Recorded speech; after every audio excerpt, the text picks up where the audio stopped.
voluntary migration. Is this a humanitarian offer or a cover for forced displacement and demographic change, sir, at this point? It's an ethnic cleansing, and it's a deportation of the Palestinian out of Gaza.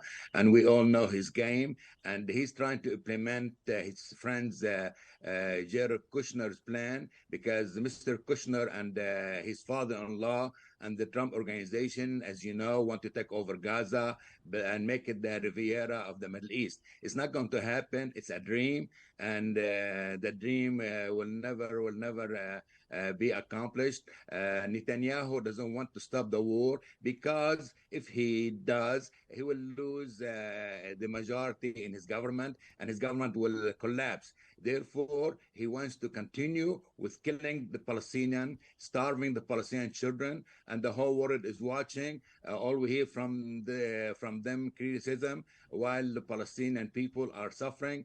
But let me tell you one thing: I respect the Palestinians. They have suffered enough, but they will never give up 1 inch of their territory, and Palestine will be Palestine again. As I mentioned before, the Gulf and Saudi Arabia gave Trump trillions. If they give 1 trillion to any Arab state, believe me, Palestine will be liberated. But unfortunately, from 1948 until now, all we hear promises, and the Palestinians are losing about 60,000 of their population. How about the children? How about the women? How about the elderly who are starving now and looking for a piece of bread? When a young lady said in the past they ate grass, there is no more grass. Now they are trying to eat dirt. And this is unacceptable in the 21st century, to see poor children starving to death, and the world community close its eyes and its ears to their cries and to their suffering. Mr. Harfouch, with aid blocked and hospitals collapsing, can Gaza endure another major offensive, or is this the final assault?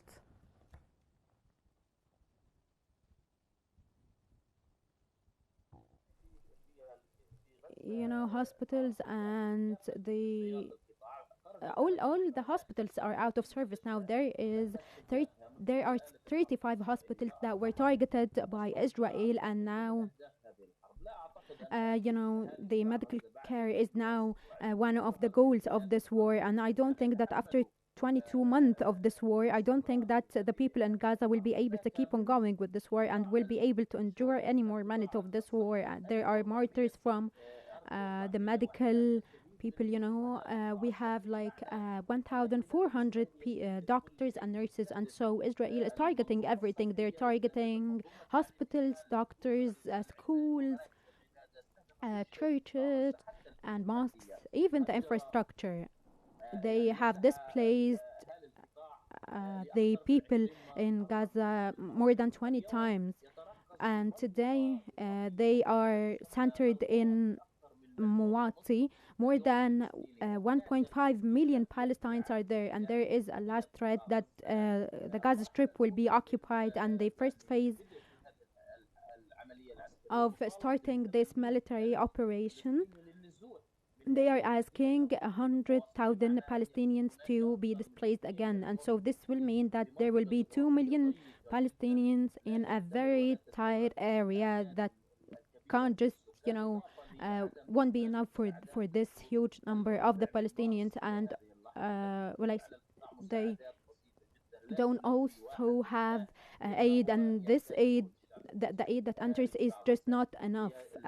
It is very little for what the people in Gaza need. They are using the starvation policy against them now. You know, there are lots of people have died up till now because around 238 Palestinians have died because of not having food, or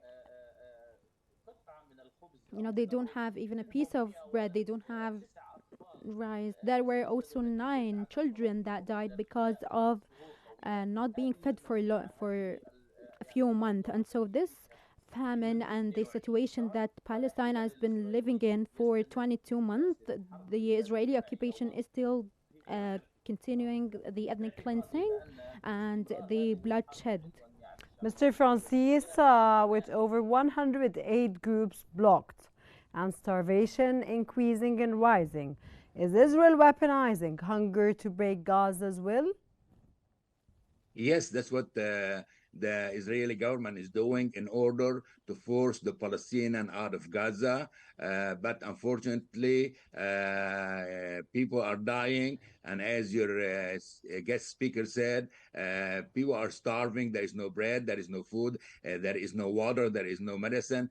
Even the hospitals cannot even keep working because they lack medicine and doctors. And unfortunately, Israel, with its terrorist government, have been really and killing the Palestinian, and they don't care about the international laws. The government of the war criminal Netanyahu has no respect for any laws, for any international laws. So how could you work with him? Yes, Hamas is trying to bring a ceasefire, but as I said, sorry, but as I said, Netanyahu doesn't want a ceasefire. If a ceasefire happen, then his government is going to collapse, and Israeli court will send him to prison for corruption and other illegal stuff he did, he and his wife. So he wants the war to keep going on, and as long as no one could stop him, he doesn't care. Golda Meir, the former prime minister of Israel, said once when the Israeli radical burned the Aqsa Mosque, she said she could not sleep all night because she thought the Arabs would be coming from all sides to destroy Israel. The next day, nothing happened. She said, as long as the Arab leaders are sleeping, we could do whatever we want. And that's what Netanyahu is doing now.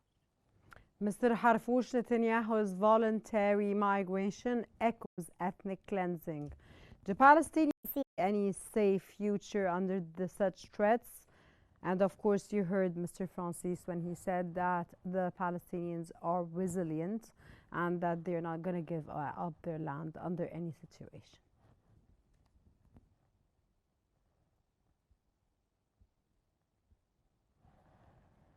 Of course, the Palestinian people are holding on to their land. This is their home, and this is, their present, their future, this land. And so I don't think that there is any Palestinian that wants to give up their land.